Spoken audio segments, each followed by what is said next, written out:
Libya has erupted into civil war as the rebel army commander Khalifa Hafter launched airstrikes on the southern suburbs of Tripoli in defiance of a UN truce. It is the latest stage of a four-day offensive by Haftar's force, which backs a rival administration in the east, against the home of the internationally recognized Government of National Accord, GNA. It has so far claimed 21 lives. The airstrikes have prompted a volcano of rage counteroffensive by the GNA, with a spokesman claiming advancing government forces had already captured several of Haftar's armored vehicles.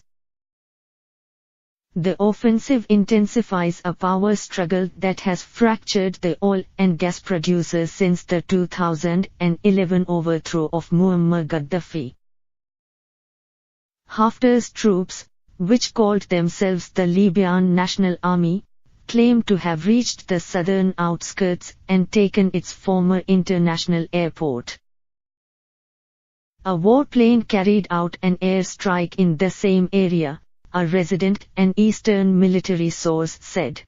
Though the Tripoli military officials deny this, no more details were immediately available.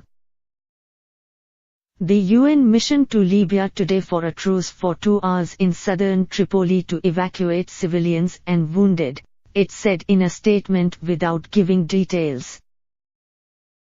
In another sign of the situation worsening on the ground, a contingent of US forces evacuated the country for security reasons.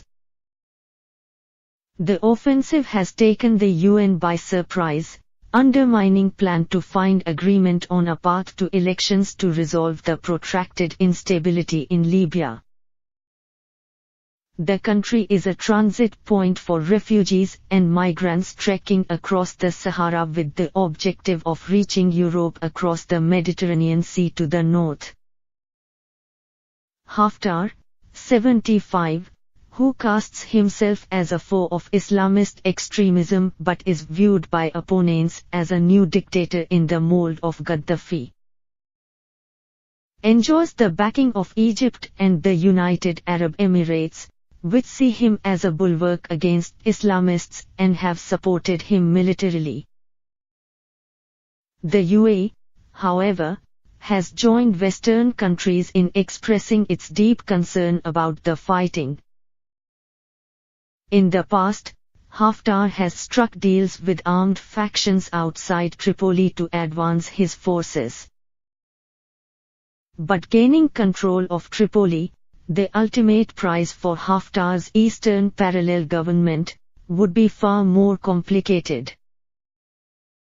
Armed groups allied to the Tripoli government have moved more machine-gun-mounted pickup trucks from Misrata to Tripoli to defend it against Haftar's forces. The city is known for a spirit of resisting old regime figures developed during 2011 when pro-Gaddafi forces besieged it for 3 months. In a press briefing on Sunday from Tripoli, Libyan army spokesman Mohammed Gununu said his forces have firm and accurate tactics that will foil all attacks by Haftar's forces on Tripoli. Libya will always be a civilian state and the army will protect it and secure the people.